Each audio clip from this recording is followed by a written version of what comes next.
Fala galera, hoje vamos corrigir então as questões de biologia da prova da URGS do ano de 2014. Só preciso fazer uma coisinha aqui, que é ligar minhas canetinhas, pronto, resolvido. Vamos lá! Primeira sobre biomoléculas, macromoléculas. As vitaminas são triglicerídeos. Opa, pera aí, não é nada. Vitamina não é triglicerídeo. Triglicerídeo é um tipo de lipídio e vitamina não é um tipo desse negócio. Embora possamos colocar aqui que as vitaminas podem ser hidrossolúveis, e quais são elas? Todas as B e a C. E as lipossolúveis, como a A, D, a E e a K. Elas podem ser lipossolúveis, mas de forma alguma são triglicerídeos. B. Os polissacarídeos, como a frutose e o glicogênio, opa, pera aí, vem pra cá que eu separei um slide aqui pra vocês, ó. Quem são mesmo os polissacarídeos? Dando um zoom aqui, ó. Amido, que é a reserva vegetal, glicogênio, que é a reserva animal, quitina, que tá no exoesqueleto dos artrópodes, e já já vai vir uma questão falando sobre o outro lugar onde tem a quitina, e a celulose, que é da parede celular das células vegetais. Aí olha só, quem são os disacarídeos? Maltose, que são duas glicoses, e glicose é mono. Sacarose, que é uma glicose e uma frutose é mono e não poli, que nem ele fala ali. E lactose, que é uma glicose e uma galactose. Todos esses monossacarídeos que eu coloquei aqui para vocês, eles são hexoses, ou seja, eles são formados por 6 carboninhos. Então essa daí tá errada, por quê? Porque frutose não é polissacarídeo, é mono. As proteínas têm entre suas funções suporte estrutural, tipo colágeno, etc. A catálise, que são as enzimas, e defesa do organismo, que são os anticorpos. É realmente essa daí, tá? Agora D. Os ácidos nucleicos são polímeros de nucleotídeos caracterizados pela presença de pentoses e não hexoses. E os carboidratos, assim como os ácidos nucleicos, não pode funcionar como material hereditário, né? Pelo amor de Deus. Então, um C. Essa segunda é uma das que mais dá trabalho para os vestibulandos nas provas, sobre a teoria da endossimbiose, aquela que fala que um dia uma célula maior engoliu uma bactéria aeróbia, por exemplo, e aí essa célula maior ficou com aquela bactéria lá dentro dela, e aquela bactéria lá dentro virou uma mitocôndria, e depois uma cianobactéria foi englobada e ela virou um cloroplasto, porque cianobactéria e cloroplasto fazem fotossíntese. Então, as membranas duplas da mitocôndria e do cloroplasto, que de fato são duas membranas que envolvem essas duas organelas, corroboram a teoria da endossimbiose. Corroboram, porque daí a membrana de fora seria a membrana seria originada da membrana plasmática da célula o dia que ela englobou a então bactéria aeróbia ou cianobactéria, enquanto que a membrana de dentro seria a membrana plasmática da ex-bactéria e ex-cianobactéria, que agora não é mais, porque agora virou mitocôndria e cloroplasto. 2 eu vou deixar para depois, porque é afirmativa difícil. 3. Um procarionte fotossintetizante pequeno, que poderia ser uma cianobactéria do passado, englobado por um procarionte maior, pode dar para esse procarionte maior glicose, que é um monossacarídeo, e receber proteção. É verdade. E essa segunda aqui, ó, os procariontes que dão origem à organela mantêm seu DNA intacto. Galera, isso foi há 1 bilhão de anos, tipo 2 bilhões de anos. Será que essa bactéria do passado não pode ter sofrido uma mutação? Pode. Provavelmente sofreu. E se sofreu, dá pra falar que o DNA ficou intacto? Ah, não dá. Então tá errado. Então tem que ser apenas 1 e 3. Letra C é a resposta. Esse raciocínio que eu acabei de fazer, ele não é fácil também. É aquele que tu tem que ficar ali pensando, divagando. É, isso aí, pode ser. E às vezes vem, às vezes não vem. E quanto mais experiência de resolução de questões nós temos, maior a probabilidade de ele vir para ti. Beleza. Essa terceira aqui, mais simplória, ele traz lisossomos e ribossomos e a gente tem que identificar quem é quem. Ribossomo é a única organela que todas as células têm e a única organela das bactérias. Então começamos com 2. Realiza digestão é lisossomo, Brasil inteiro sabe, é o clássico do lisossomo que realiza digestão, não dá para decidir. Realizam autofagia é lisossomo também. Quando uma célula faz fagocitose e precisa digerir o material que veio de fora, os lisossomos participam e é heterofagia. Fagia de comer hétero porque é uma coisa diferente de mim que eu estou comendo. Agora, quando uma mitocôndria ficou velha e eu tenho que digerir ela, aí é autofagia. É uma coisa que já era minha que eu estou digerindo e o lisossomo também participa disso e daí é autofagia. E os ribossomos, eles realmente têm uma subunidade menor e outra maior. E elas só se unem, inclusive, galera, quando está na hora de fazer proteínas, senão elas ficam separados. Eliminando, só pode ser letra E. Vamos para a quarta. Aí o que eu sempre falo para vocês? O que eu sempre falo para vocês? Quando o assunto é respiração, fotossíntese, 4 coisas das fases. Ordem das fases, onde cada fase ocorre, que substância cada fase usa, que substância cada fase libera, focando nas substâncias da equação geral. E o que ele quer saber aqui?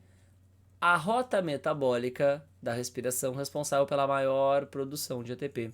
E a maior produção de ATP é produzida lá no final, na cadeia respiratória ou cadeia de transporte de elétrons, que ocorre nas cristas mitocondriais. E o que mesmo são as cristas mitocondriais?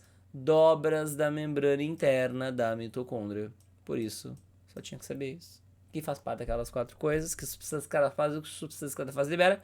Resposta letra D. Próxima é uma fofíssima sobre enzimas. Lembrando que no estômago o pH é ácido e a enzima que atua é a pepsina. Exatamente como ele fala na primeira, a enzima 1 pode ser a pepsina, pois a sua atividade máxima ocorre em meio ácido. Uma protease. Estômago é o órgão de produzir proteínas. Já na boca, a gente vai ter um pH mais próximo da neutralidade. E a enzima que atua ali é a amilase salivar, também conhecida por ptialina. E realmente é próximo do neutro. Também está certa. A primeira está certa, a segunda está certa, a terceira. A enzima 3, que é a do pH alcalino, que é o pH que nós encontramos no intestino, pode atuar no duodeno, que é a primeira parte, os primeiros 25 centímetros do duodeno, do intestino delgado, perdão, são duodeno, tá? Pois sua atividade máxima ocorre em pH básico. É verdade, então tá certo, tá certo, tá certo, tudo tá certo. Então tem que ser letra E a resposta. Vamos para a sexta. Galera, essa sexta eu confesso para vocês que quando eu vejo ela, eu faço ela em, sei lá, 10 segundos. Sério. Mas para conseguir fazer em 10 segundos, tu tem que ter a manha, né? Qual que são as manhas que tem que ter para fazer rápido? Onde é que esses cromossomos estão? No meio. Se é no meio, qual é a fase? Metáfase, porque metáfase é quando os cromossomos estão no meio, metáfase. Então, já não pode ser essa. Já não pode ser essa. Já não pode ser essa. E aí, como é que eu vou decidir se é germinativa ou somática? Se é germinativa, é a célula que vai gerar os gametas, portanto, ela vai sofrer meiose. Se é somática, ela sofre mitose. E como eu posso ver aqui, tá rolando um crossing, houve uma troca de pedaços de cromátides não irmãs de cromossomos homólogos. E isso só ocorre na meiose. Então tem que ser germinativa, que é a única célula elegível para sofrer meiose, porque é que gera gametas. E aí metáfase 1, porque enfim, é metáfase. Na metáfase 1 os homólogos eles estão pareados, né? Grudados inclusive pelos quiasmas, que são os pontos, as cicatrizes, que mostram onde ali houve crossing. Portanto, A. Sétima, essa daqui, eu sempre, quando eu vi essa questão, eu pensei, bah, essa aí, meu, vai ser difícil. E aí, quando eu fui olhar a publicação da URGS, que a URGS sempre faz uma publicação onde eles colocam todas as provas comentadas, e além disso, eles apresentam uma estatística que eles calculam do nível de facilidade de cada questão e do índice de discriminação, ou seja, o quanto a prova foi boa em discriminar o candidato que foi bem do candidato, a questão foi boa em discriminar o candidato que foi bem do candidato que foi mal. E aí a questão veio com um índice de facilidade médio. Tipo assim, não foi horrível. Por quê? Olha só. Vamos pensar, né, ele pergunta da glândula sudorípara, que é do suor. Vamos pensar que o cara não olhou o meio aqui. Não sabia nada do meio. Sabe? Então, esses nomes eu não sabia, então ele ignorou. Bom, o cara não vai falar que uma glândula é uni, porque ela não tem cara de ser unicelular, ela tem cara de ser um órgão, e que dá pra intuir que é pluri. E como o suor é jogado para fora, é exócrino, né? E o cara marca B e acerta. Entende? Mas a gente que já ouviu falar daquela nomenclatura que estava ali no meio, fica bolado com ela. E isso aí é um veneno. Então vamos lá. O que é essa nomenclatura aí? Tem a ver com a maneira como eu jogo a secreção para fora. E aí, a glândula realmente pode ser holócrina, merócrina e apócrina. Qual é a diferença? Holo, todo. Quando uma célula inteira é enviada para a secreção, e aí as células que ficam se dividem e repõem o estoque, é holócrina, é o caso das sebáceas. Quando é merócrina, as células que fazem parte da glândula jogam... Peraí, desculpa. Pronto, acho que errei também. As células que fazem parte da glândula jogam por exocitose o material para fora. E se for apócrina, como é que a gente pensa? É a ponta das células que é jogada para fora. Ó, te liga. Apócrina, a ponta, sacou? A ponta, quando é a ponta das células, a glândula é apócrina. Apócrina é glândula mamária. Merócrina é... Merócrina, agora veio a voz, que beleza! Merócrina é exocitose. A sudoríparas merócrinas majoritariamente. Próxima questão, e aqui eu quero conversar sobre um pouco de conteúdo com vocês. Porque a questão em si não é difícil, né? Porque é uma coisa que se fala muito em academias, em vídeo de youtuber, etc. As dores que acompanham a fadiga muscular, que é quando o músculo é impedido de contrair porque está faltando alguma coisa para tanto, tem como causa. E aí muitas pessoas sabem, é uma coisa assim meio popular, né? Advogados que não sabem biologia acertariam essa, que é o acúmulo de ácido lático resultante da fermentação, ou seja, um processo anaeróbio que gera as câimbras, fadiga muscular. Mas eu quero falar uma outra coisa com vocês aqui, aprofundando esse tema, que é o seguinte. Olha só, para o meu músculo contrair, a miosina ela tem que deslizar, ela tem que empurrar a actina. A miosina é essa daqui, a actina é essa daqui, de modo que a actina deslize sobre ela. Para que haja esse empurrão, essa região da miosina, que a gente chama de as cabeças de miosina, elas têm que, tipo assim, se grudar na actina e empurrar ela. Para essa porção da miosina se grudar na actina e empurrar a actina, pô, ela tem que fazer um movimento. E em física, o movimento é um trabalho. E para ter trabalho tem que ter energia. E a energia, para fazer esse movimento da miosina deslizar a actina sobre ela, vem da quebra de um ATP que já fica previamente grudado nas miosinas. Logo, sei lá, agora o meu bíceps aqui, ele tá, tipo assim, mais para trás até, ele tá relaxadão. Mas as miosinas do meu bíceps, elas estão cheias de ATP, porque ela tem que estar pronta para contrair quando o meu cérebro mandar. E aí quando o meu cérebro manda, esse ATP é quebrado e eu contraio o meu bíceps fazendo a flexão do meu antebraço sobre o meu braço. Sacam? Aí olha só, deixa eu mostrar um negócio aqui deixa eu mostrar um negócio aqui pra vocês. Aqui, ó. Quando a gente começa a fazer várias contrações uma depois da outra, a gente precisa de novas fontes de ATP, porque aquele ATP que estava guardado ali na miosina só serviu para a primeira contração. ATP novo, oriundo da fermentação de açúcar, só vem depois de uns 10 segundos. ATP oriundo da quebra de moléculas orgânicas usando oxigênio, aeróbio, só vem depois de 1 minuto. Logo, aqueles 10 segundos de contração, eles são meio que um mistério, né? De onde é que vem o ATP? Se o primeiro ATP é o da miosina, que já estava ali, e demora 10 segundos para começar a vir ATP da fermentação. Então, as nossas células fazem uma reserva de ATP para poder utilizar só nos primeiros segundos. E esse ATP não fica livre ali. Ele é guardado. Então, quando eu estou ali, ó, músculo descansando, esse ATP é unido a uma molécula chamada creatina, formando um ADP e o fósforo que estava com o ATP vai para fosfocreatina. Quando eu começo a fazer exercício, a primeira contração vem do ATP que já estava na miosina, e a partir daí, o que começa a acontecer?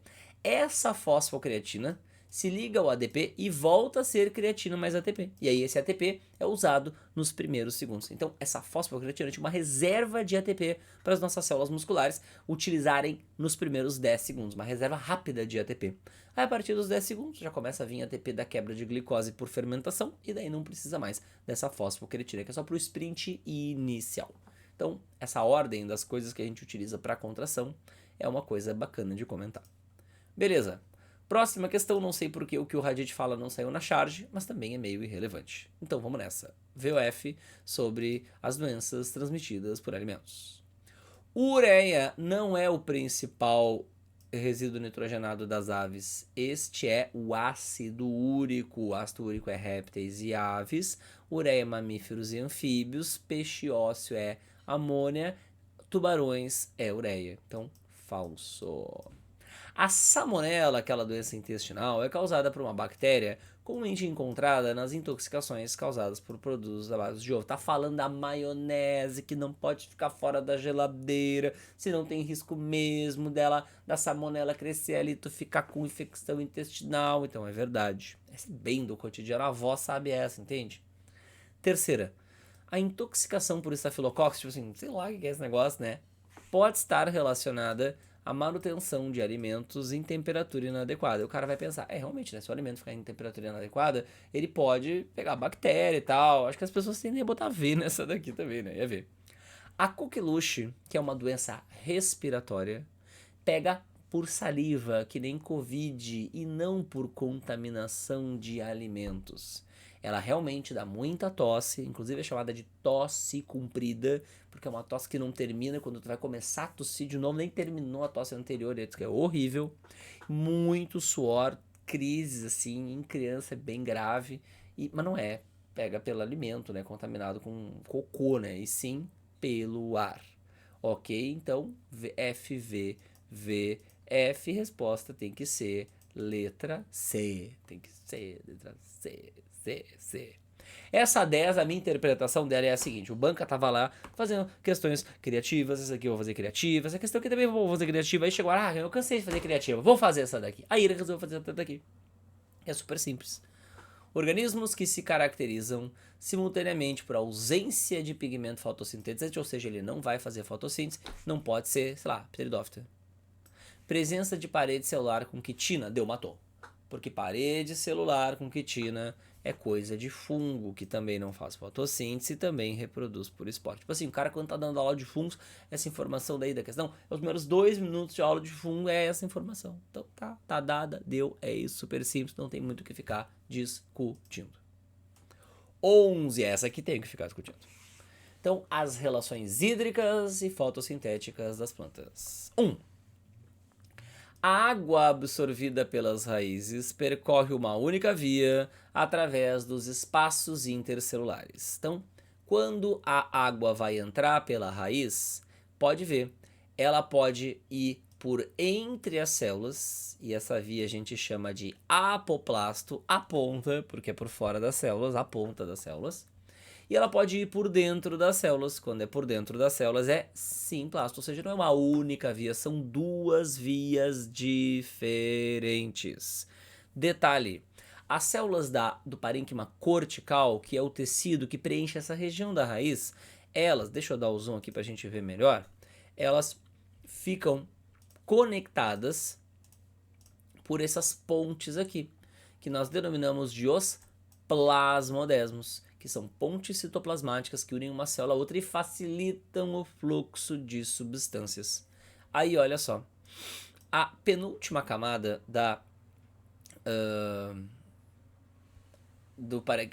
a última, a mais interna camada do parênquima cortical tem um nome diferente.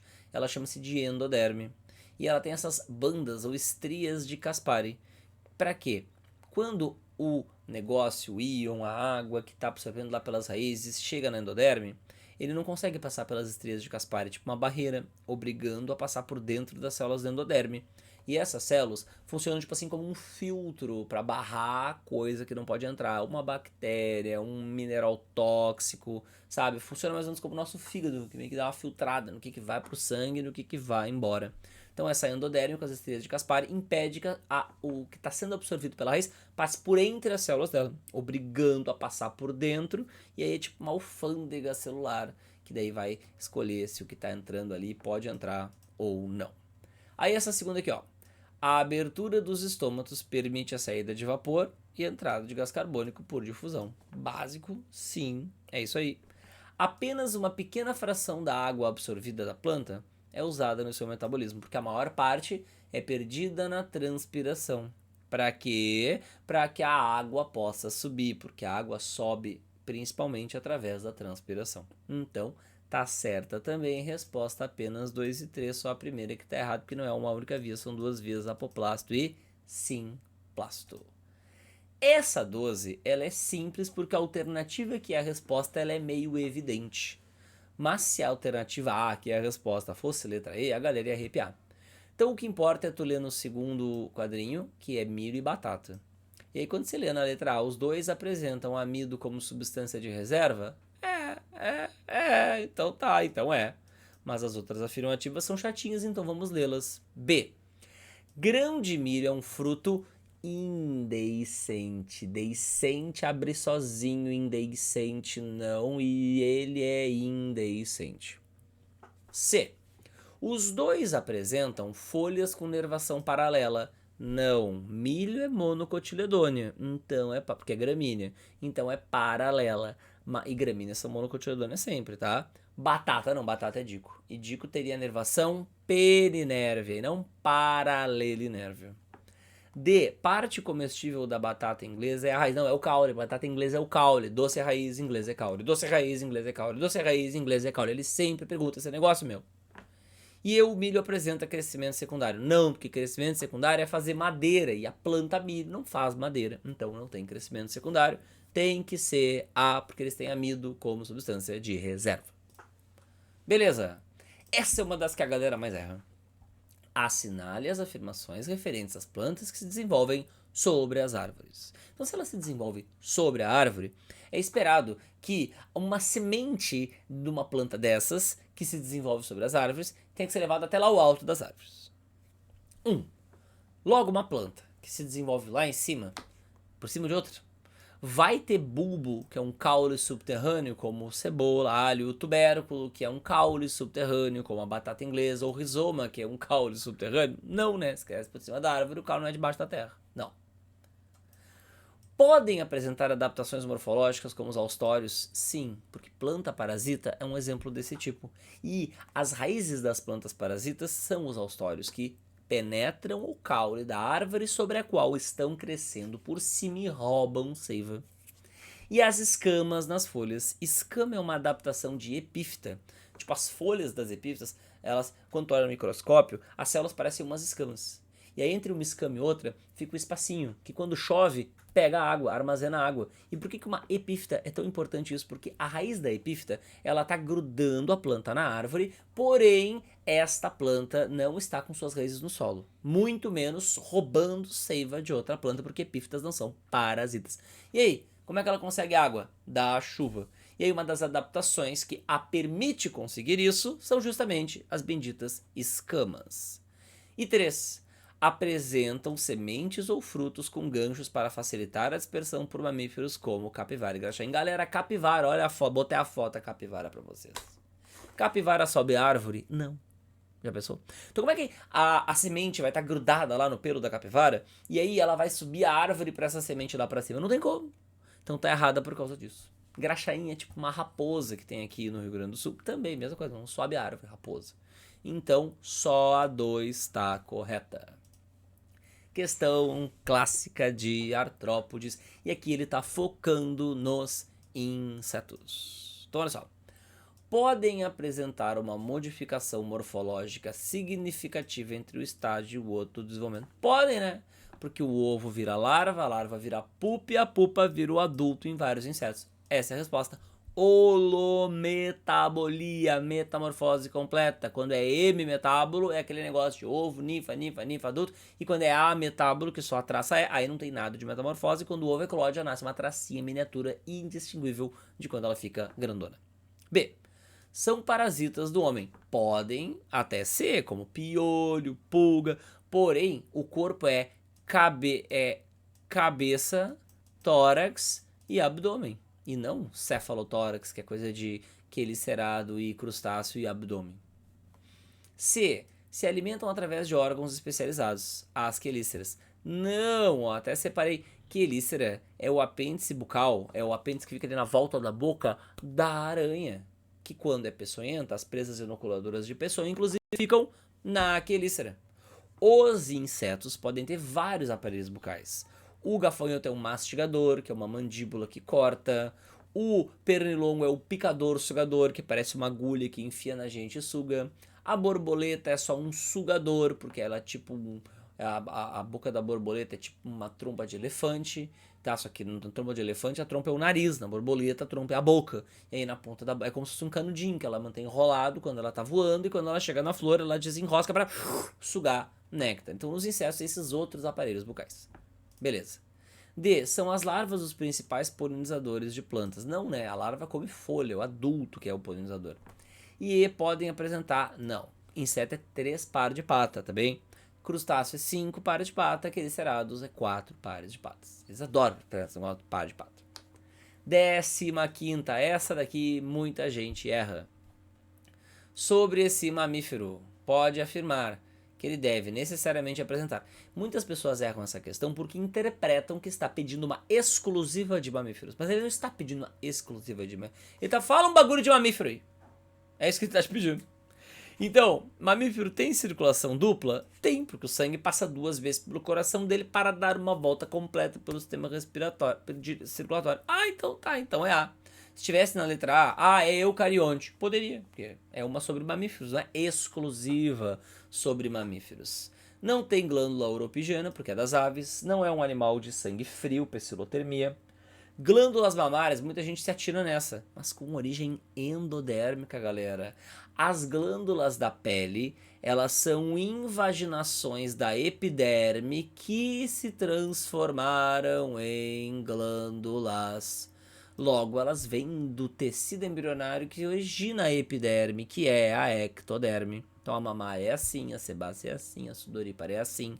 Já as glândulas digestivas são invaginações do epitélio da endoderme. Fígado, pâncreas, esses são de endoderme, portanto. Notocorda não é a principal estrutura de sustentação da gente, né? Quando a gente era embrião mas agora não é mais. Então, letra A. 16, uma questão de sistema endócrino, aquele assunto que é um dos que tu revisa perto da semana da prova, pelo amor de Deus. Então, quais são os 2 hormônios que a tireoide produz? A tiroxina, que eleva o metabolismo mesmo, regula o metabolismo, então e a calcitonina, que mexe no metabolismo do cálcio. Tireotrópico é TSH, é o hormônio produzido pela hipófise, que estimula a tireoide a fabricar a tiroxina, mas não é um hormônio produzido pela tireoide. Ocitocina é eliminado pela neurohipófise. Lembra que na frente é a adenohipófise, atrás é neurohipófise, tá? A neurohipófise ela libera ocitocina, que estimula a contração da musculatura uterina. É isso, tu sabe que ocitocina não é no ovário, deu, né? E paratormônio é produzido por 4 glândulas que ficam paralelas à tireoide, as paratireoides, que eu gosto de brincar que elas chegam para tireoide, assim, cheguei, o que é? Elas chegam, paratireoide. Porque o efeito do hormônio delas, que é o paratormônio, é antagônico ao da calcitonina, que é produzida na tireoide, que tem a ver com cálcio. Então regula a taxa de cálcio, letra D. Maravilha! Essa daqui é uma das mais desafiadoras dessa provinha. Peixes de mar, peixes de água doce. Então, sobre esses peixes. Vamos lá. Vou pegar aqui o verde.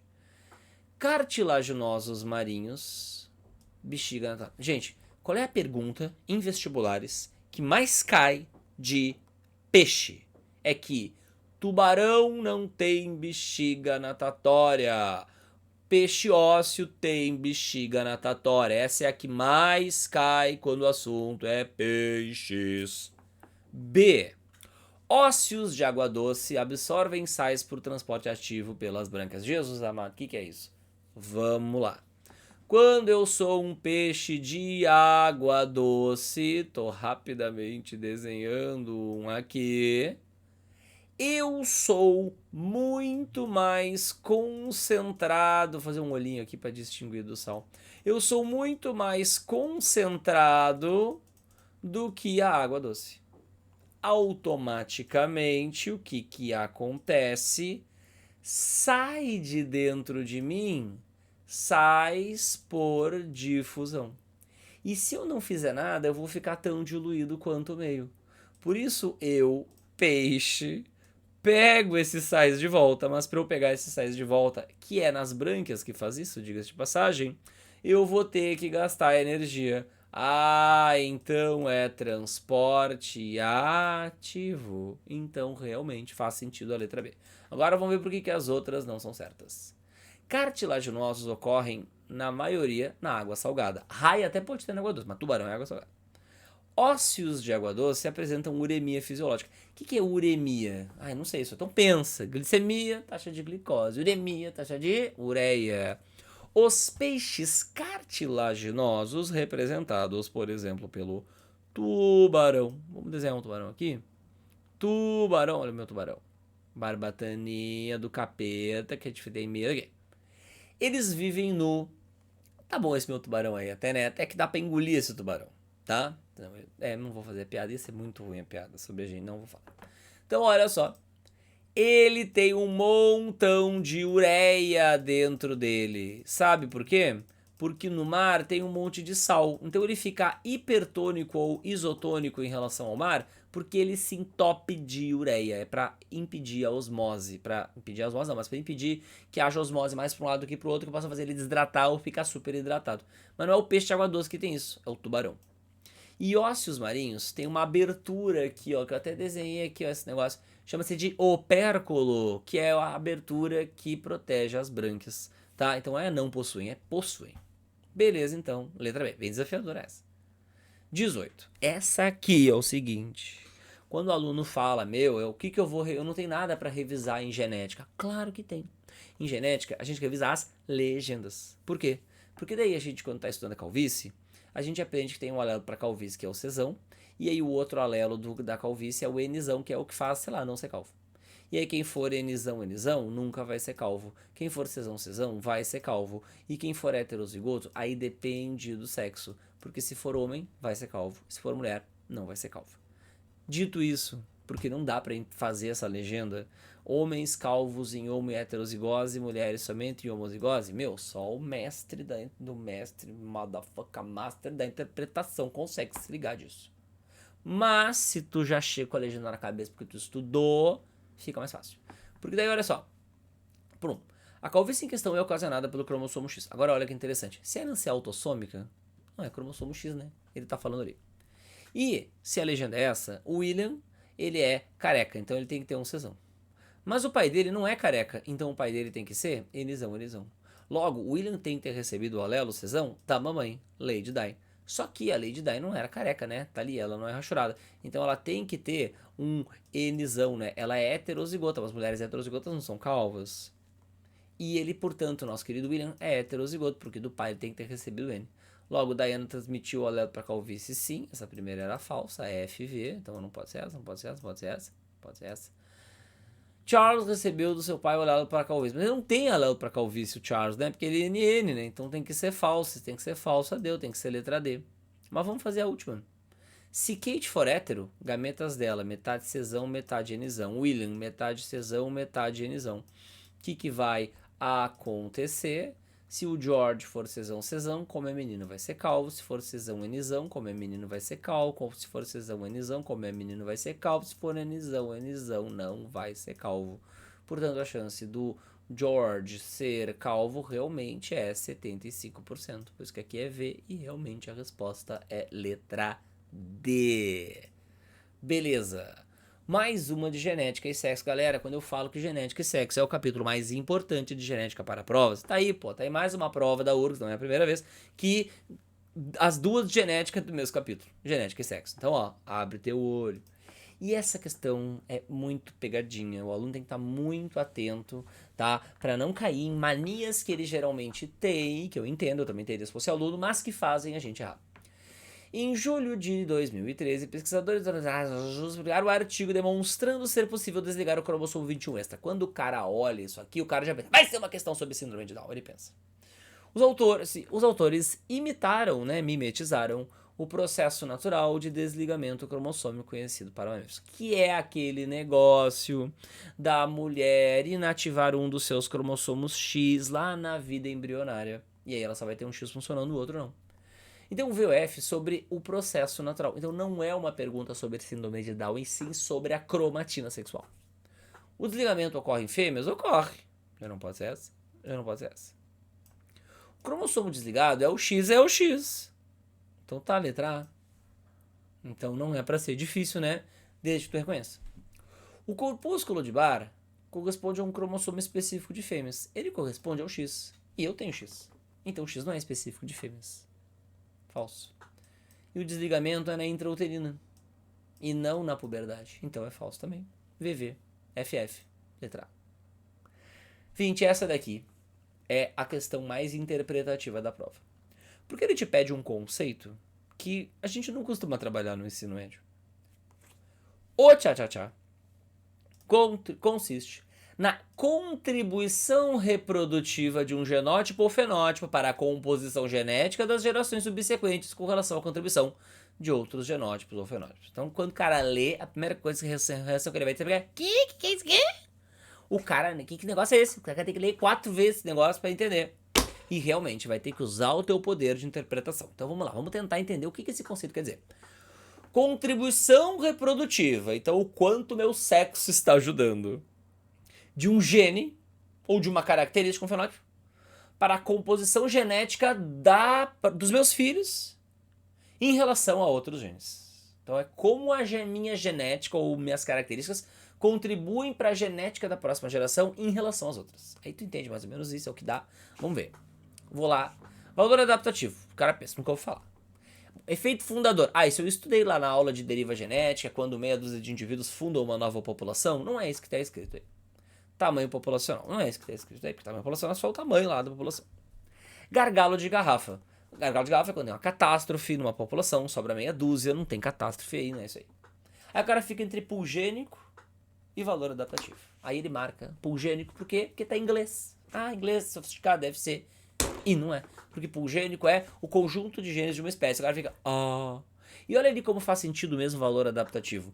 Porque se eu contribuo mais para as próximas gerações, é porque eu estou mais adaptado. Eu sobrevivo e reproduzo mais, entende? Então eu tenho um valor adaptativo maior do que quem contribui menos. Mas é muito difícil chegar nessa interpretação. Tem que,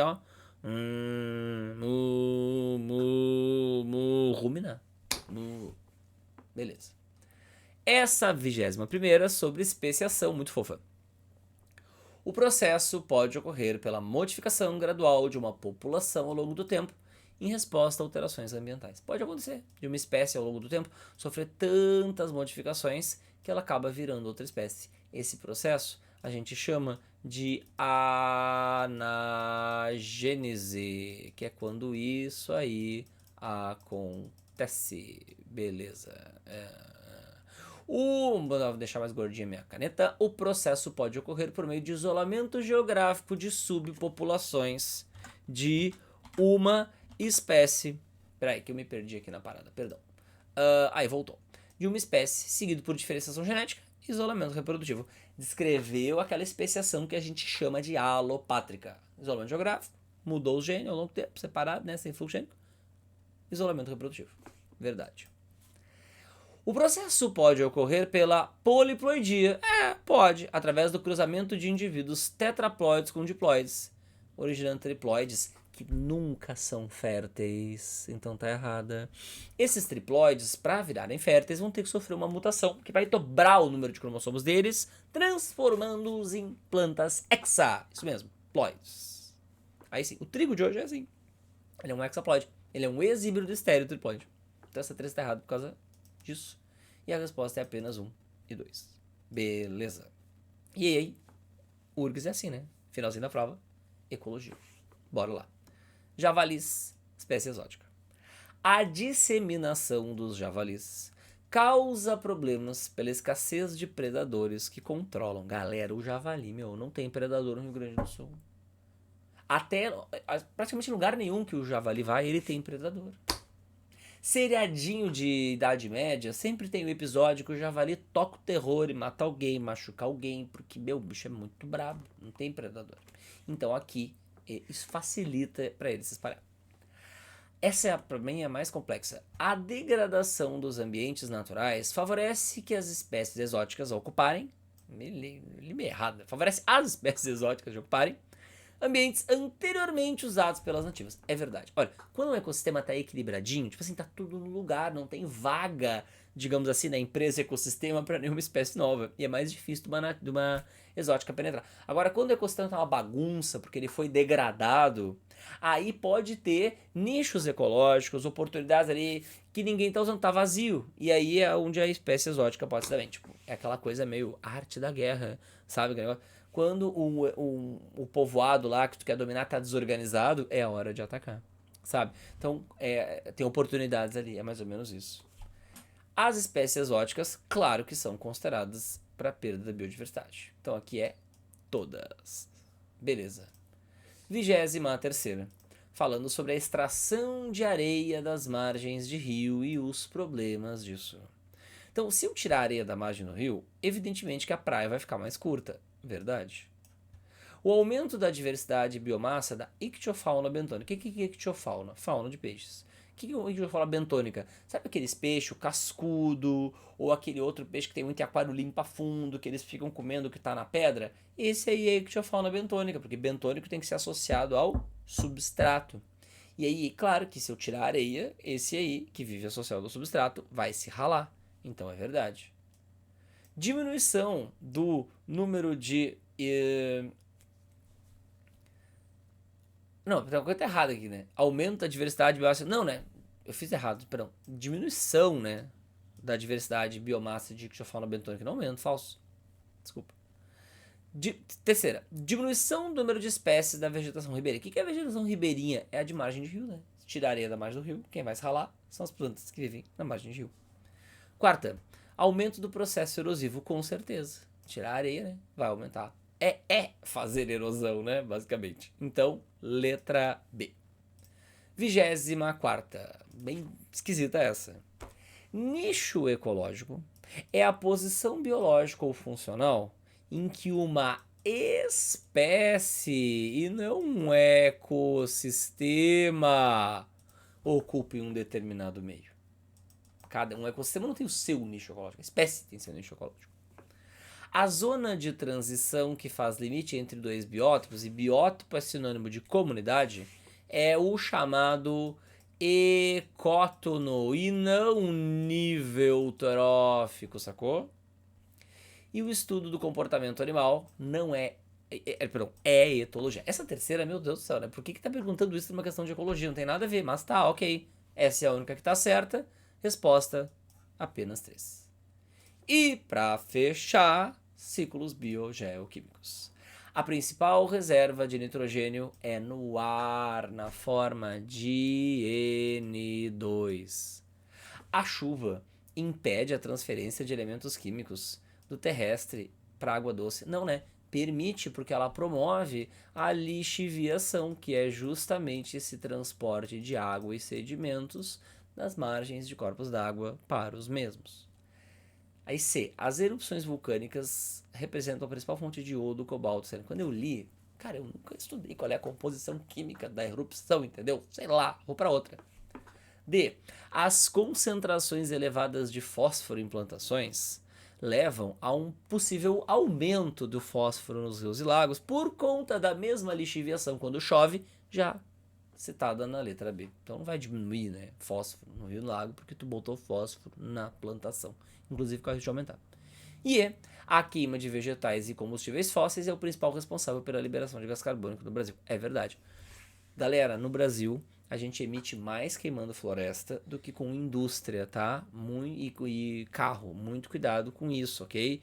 O mundo faz o contrário, a gente é dessa maneira. Então, você fica entre duas, né? C, que sabe que não é, e E, que, tipo, tá em tudo que é resumo.